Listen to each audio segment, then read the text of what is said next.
Hi everybody, it's Faith. Welcome to, I was ready to say Wednesday afternoon. So, today we are going to be talking about ultimate gratitude. So let's dive into it. So, what does gratitude mean for you? So, it means thankfulness, but I'll just sum this up in the story. So, for the past, 10 years, 11 years, I've been feeling, not the whole time, but like kind of lost and kind of like, I don't know where my life is going. And, by the way, let's love God. But kind of feeling lost, kind of feeling like I'm not where I wanted to be. Just had a plan for my life when I was about 17 and didn't really fulfill what I wanted to do. I wanted to go to college. I wanted to, all the things I could do now. But my point is, sometimes we get caught up in what you didn't do and forget what you did do, or what you've come through, or what you've conquered. Conquered is a good one. So, you have survived all your bad days. You are a good person. And we have to take into perspective all the things we're thankful for. So I'm going to go through my life and I'm going to thank God for things that he has given me. So let's see. I'm at home right now and there's the lake and it looks beautiful. So I thank God for the lake. I thank God for food. There are some kids that don't have food. I mean, it's true. I thank God for water, for housing, for the sky, that my car still works, and then it creates this attitude of gratitude. When you have a mind full of gratitude, it's kind of like you're just more happy because you're thinking of all the good in the world instead of all the pessimists, like all the evil. Not that evil doesn't exist, but you have to be thankful for what you do have. You could have been born in Africa or whatever, poor places are. You could have been born in Mexico where they make like $2.47 per hour. There's different things that could have happened to you that didn't happen to you. So just keep in mind, attitude or gratitude is an attitude. The next thing I'm going to talk about is Easter. So we are in the second week of Easter. But we just have to keep in mind that maybe all the festivities aren't still up and everything, but Jesus rose from the dead and we should still celebrate that because it's amazing. And then I want to talk a little bit about miracles and believing in miracles. So I think I read this story about a saint. I forget what his name was. It wasn't that long ago. And somebody cut his arm off and it grew back miraculously. That is huge. That is like, nobody gets their limbs back. So like when something like that happens, that's huge. And, I never had something like that happen, but today I was driving down the road and there was this lamppost that has like a light on it. It's not like a flame light. It's just like a light.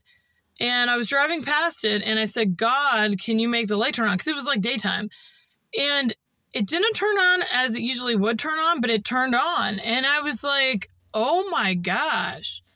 Like it wouldn't have done that if I didn't ask. And praise God, like God hears our prayers. One thing I want to talk about too was the fact that God sees our thoughts. So not only does God help us and, when we're in desperate need and help us when we need help, but also God in his infinite wisdom and knowledge and everything can see every single thought that we have. So say you're thinking of, I don't know, that you want gum or something. This is stupid, but, and then somebody buys you gum or like something, you're like, oh, that's so cool. I wanted that.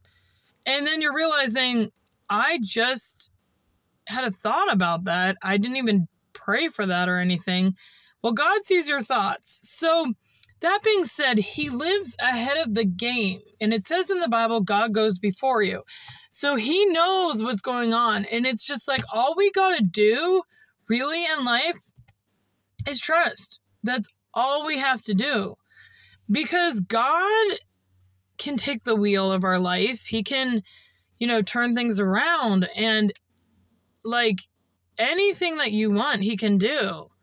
So it's like, we got to have more faith in this deity. I think a deity means like God. I'm actually not sure. But, yeah. And then, I want to talk a little bit about those who, I don't know if I talked about this before or not, but those who like don't know what they want to do in life.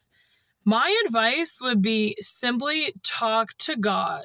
Just talk to him, have a conversation with God, and ask him, what should I be doing? What, I don't know what to do in life. What should I do?